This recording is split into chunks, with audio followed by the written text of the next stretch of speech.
Apa yang berlaku sekarang ni adalah seorang jurucakap Parti Bharatiya Janata Party, BJP di India, salah seorangnya nama Nupu Sharma, perempuan.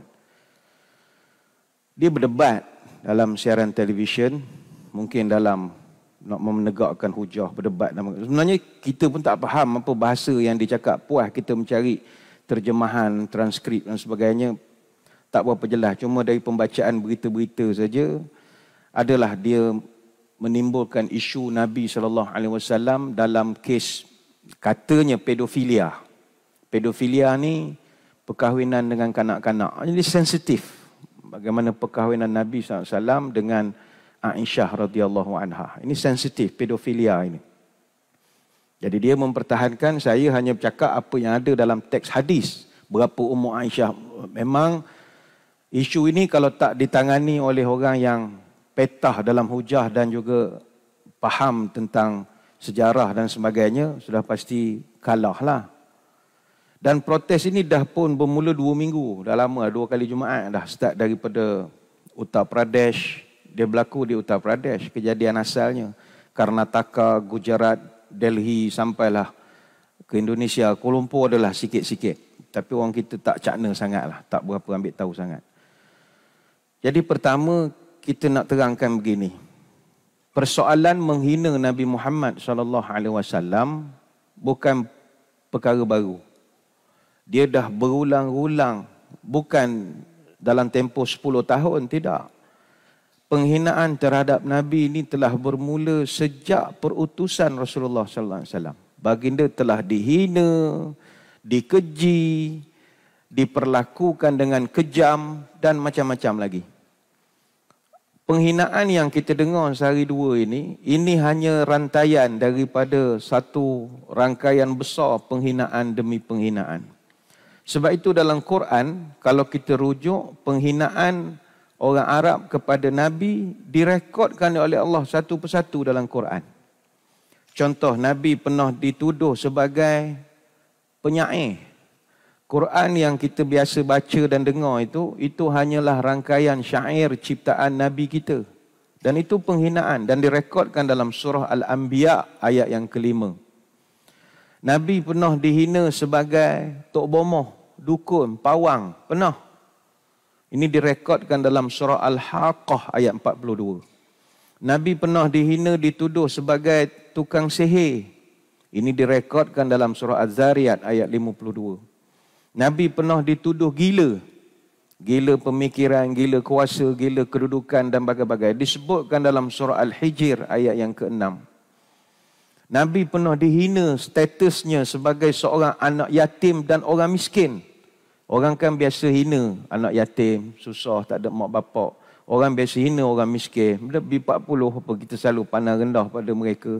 Nabi kena. Itu direkodkan dalam surah Az-Zukhruf ayat 31.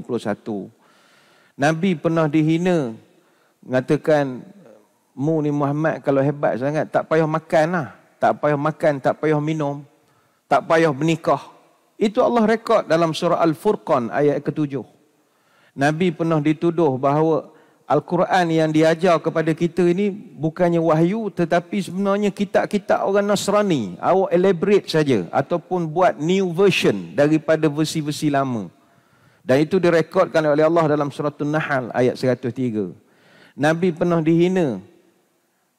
Kononnya tak akan dapat lagi keturunan selepas daripada kematian puteranya Qasim. Itu direkodkan dalam surah Al-Kawthar ayat 1-3. Artinya penghinaan kepada Nabi kita bukan benda baru. Tapi bukanlah saya nak mengatakan lantaklah orang hina. Tak. Nak menceritakan penghinaan itu berterusan. Majalah Times pernah keluarkan satu artikel berkenaan tentang penghinaan terhadap Islam dan kepada Muhammad. Ini panggil Muhammad. Dalam tempoh 150 tahun, lebih 60,000 naskah buku yang ditulis untuk menyerang Islam. Dan lebih daripada sebuah buku sehari ditulis untuk memburukkan pribadi Nabi SAW. Lebih pada satu buku sehari. Jadi serangan itu bertali arus. Why? Apa sebab? Kerana Nabi ni orang hebat. Orang yang tidak hebat, tak ada orang nak dengki dia. Lantak awak lah. Tapi bila kita ada kelebihan, ada kejayaan, haters itu biasa. Orang benci kita. Sementara lagi dalam Quran Allah Ta'ala sebut, sampai bila-bila pun orang-orang Yahudi dan Nasrani ini tak akan reda kepada awak sampai bila-bila. Surah Al-Baqarah ayat 120, walan tarda ankal yahudu walan nasara hatta tattabi'a millatahum. Walan, lan ni makna sampai kiamat, bukan la, lan. Sampai kiamat dia tak akan suka dengan kamu sehingga kamu ikut dia punya cara hidup. Allah Ta'ala sebutkan. Dalam kes Nupu Sharma ni, saya ingat jemaah masjid negeri kena celik isu semasa buat kita masjid negeri. Kes dia bermula, dia kelahi. Dia kesnya di India ni, kita tahu dia selalu claim ataupun mendakwa tempat tertentu ada suci, tempat dia buat tempat sembahan. Benda tu pun berlaku tempat kita, pokok, rumah dan bagai-bagai lagi. Jadi kesnya asal dia mereka mendakwa jumpa Shiva Linga. Shiva Linga ataupun Shiva Ling. Nanti saya akan terangkan. Ada satu masjid di Uttar Pradesh. Masjid tu nama Masjid Gyan Bapi di Uttar Pradesh. Jadi mereka jumpalah, katanya dalam masjid itu ada Shiva Linga. Shiva Linga ni mungkin tuan-tuan jarang dengar, tapi Lingam. Lingam pernah dengar. Bukan yang kari apa tu. Tak, memang nama benda tu. Lingam. Shiva Linga ataupun Lingam ini, dia adalah simbol suci yang mewakili Tuhan Shiva dalam agama Hindu. Dia, Shiva Linga dia macam alat. Kalau orang kita orang Melayu ni, dia sama macam alat pengisau tepung zaman dulu. Buat pada batu, hok keras itu. Dulu kita orang tua-tua akan guna pengisau tu untuk kisau beras, jadikan tepung beras. Ataupun mak-mak kita dulu, dia akan hancurkan beras untuk buat bedok sejuk misalnya. Jadi budak-budak anak cucu suka menolong sebab kita mutar ke pengisau itu. Jadi Shiva Linga itulah rupanya. Lebih kurang lah dia punya konsep dia. Dia memang 100% buat daripada batu. Jadi dia dakwa benda tu ada dalam masjid. Jadi mereka buat petition untuk nak ambil balik Shivling ataupun Shiva Lingam itu. Tapi jawatankuasa masjid tak beri. Sebab jawatankuasa masjid kata itu bukannya tempat ibadat Shiva Lingam, tapi itu hanyalah air pancut kolam saja. Dia bermula daripada itu. Sampai ada petition, peguam, tanda tangan dan macam-macam. Benda tu tak sampai cerita ke kita. Dan benda tu asal berlaku di Uttar Pradesh. Uttar Pradesh ni jauh lah dekat India tu, atas dia dah dekat dengan Nepal sana. Kita pula di Malaysia ni, orang India ada yang keturunan Uttar Pradesh, jadi kita banyak benda-benda sangat, kita kena berambi bila bercakap. Dia India, di Malaysia ni dia ada 4 yang besar. Palikat, Cahulia, Gujarati, Uttar Pradeshi. Kalau Palikat, orang Melayu panggil mamak. Lebih terkenal dengan mamak. Palikat. Kain pelikat tu palikat lah. Palikat, mamak ni orang Kerala. Kerala ni dia cakap Malbari, Malayalam. Dia tak cakap Tamil. Jadi kalau dulu-dulu mamak Malayalam. Palikat, mamak lah. Malbari. Yang kedua Cahulia. Cahulia ni dia asal daripada Tamil Nadu. Ini cakap Tamil, enggak Poronggek apa semua. Dia ada orang Gujarati. Lawa-lawa. Gujarati ni dia orang belah utara India. Dia cakap Urdu. Lain sikit. Kuantan pun ramai keturunan Gujarati. Tak kabur lah kat mana. Dan yang keempat Uttar Pradeshi. Kita Uttar Pradeshi pun ramai. Jadi benda tu berlaku di Uttar Pradeshi. Maka orang-orang di Uttar Pradeshi yang Hindu, dia buat petition nak ambil Shivling tu balik. Jadi bila jawatankuasa masjid tolak sebab kata ini gini-gini, jadi dia start kelahi tu.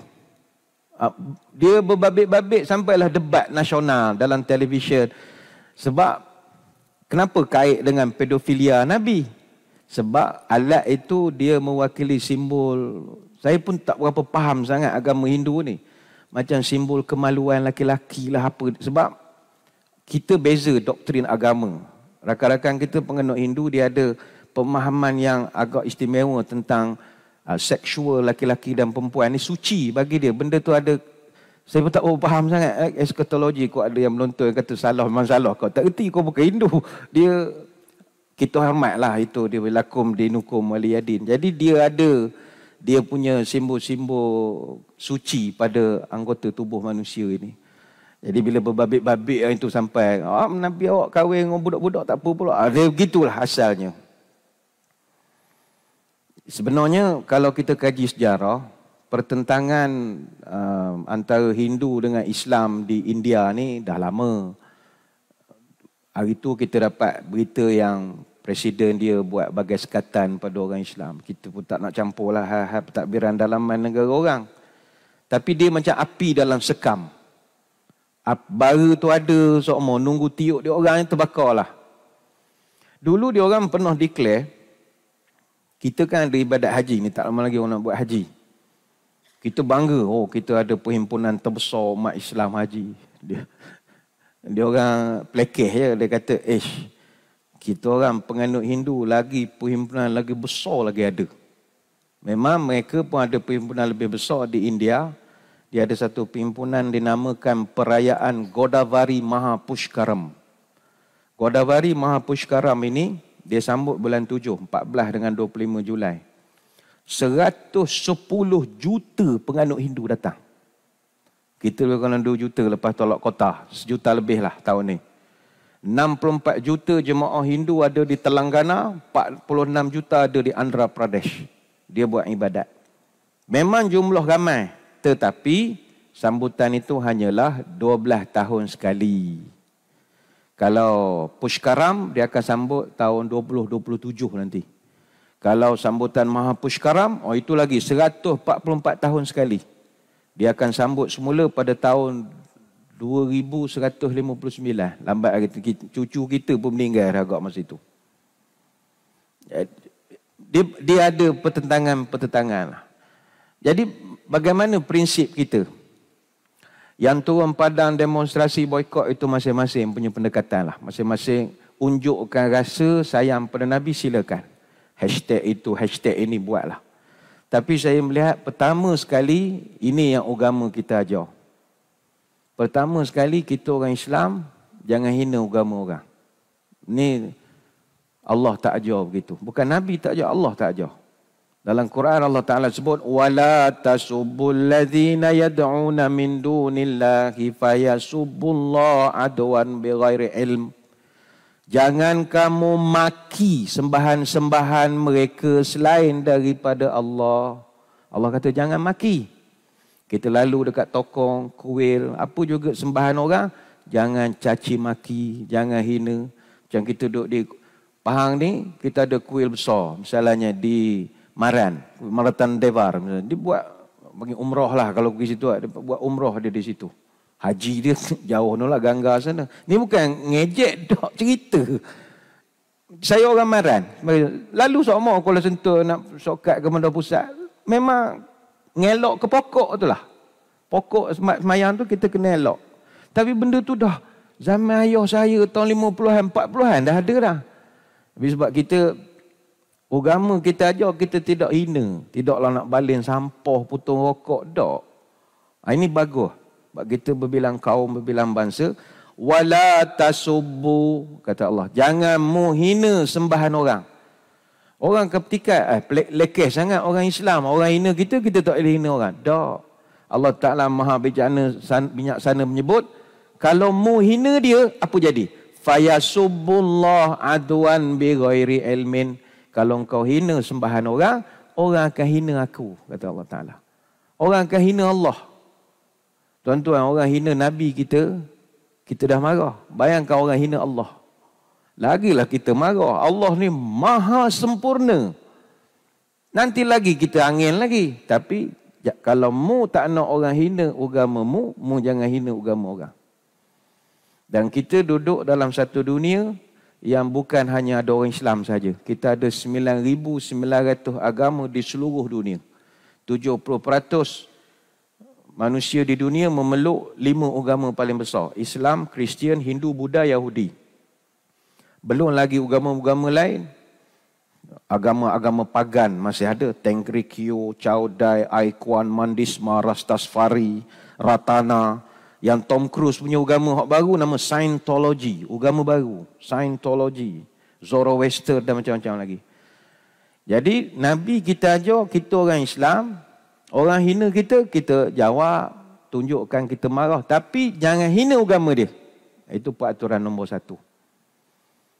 Macam sekarang ni negara-negara Islam, dia tidaklah hina agama Hindu, dia panggil duta, tunjuk sebab kenapa tarik balik. Dan tindakan-tindakan peringat diplomatik tu dah ada lah. Yang mana jurucakap parti tu pun dah direhatkan, dicutikan, macam-macam. Dan yang kedua saya melihat, kita kena tingkatkan lagi kehebatan orang Islam supaya orang hormat pada orang Islam. Orang hina kita, kalau kita ini tidak layak dihormati, orang akan hina kita. Sebab itu selepas daripada tumbangnya Khalifah Islam di Turki pada tahun 1924, orang hina Islam ni bertali aruh. Dulu Khalifah Utsmaniyah, Khalifah Abdul Hamid II, walaupun zaman dia Khalifah Utsmaniyah dah tak berapa kuat dah, tapi orang gerun lagi dengan Khalifah masa itu. Pernah berlaku tahun itu, zaman itu, ada satu pusat pementasan teater di Perancis. Dia nak angkat satu naskah buat persembahan teater berkenaan Rasul sallallahu alaihi wasallam dan juga Ummul Mukminin Zainab binti Jahash. Dia nak pentaskan, dia nak buatkan teater. Dia rancang untuk pentaskan teater itu, karyanya daripada Voltaire. Voltaire ni seorang pemikir Eropah. Tapi dia terjemahkan karya itu dalam bentuk sirah orang Islam. Drama tu dia buat tajuk Muhammad and Fanatic. Muhammad dan taksub, kefanatikan. Dia dalam drama tu, teater tu, selain daripada caci Nabi, dia juga caci Zaid dan juga Zainab. Jadi berita tu sampai pada pengetahuan Khalifah Abdul Hamid. Khalifah Abdul Hamid beri kata dua pada kerajaan Perancis, berhentikan sekarang. Kalau tak, tunggu akibatnya. Perancis berhenti. Maknanya takut tu ada. Tapi geng teater ni jenis, tak boleh sini, kau pergi tempat lain. Dia pergi ke England. Dia buat di UK. Pergi ke England, nak buat juga England. Sultan Hamid beritahu, mu jangan buat. England kata, ikut aku, negara aku. Negara aku, prinsip kebebasan bersuara, kebebasan rakyat, freedom of speech. Apa masalah kau? Kata Sultan Abdul Hamid, kalau kau buat juga teater itu, aku akan perintahkan kepada seluruh umat Islam, kobarkan jihadul akbar kepada England. Tak jadi buat. Kalau sekarang orang Islam cakap gitu, negara mana takut? Sikit habuk tak takut. Sebab kita tak kuat. Bayangkan Britain yang sebegitu besar, terpaksa menghalang pasukan drama teater ini untuk nak buat persembahan di negara mereka, walaupun mereka mengamalkan freedom of speech. Betul, orang Islam dia nak kena kuat, baru orang segan sikit yang kita. Begitulah sikit sebanyak, malah nak ulas lebih pula. Kita sayang Nabi, kita ngaji sunnah Nabi lah ya. Baik, kita sambung balik sunnah Nabi.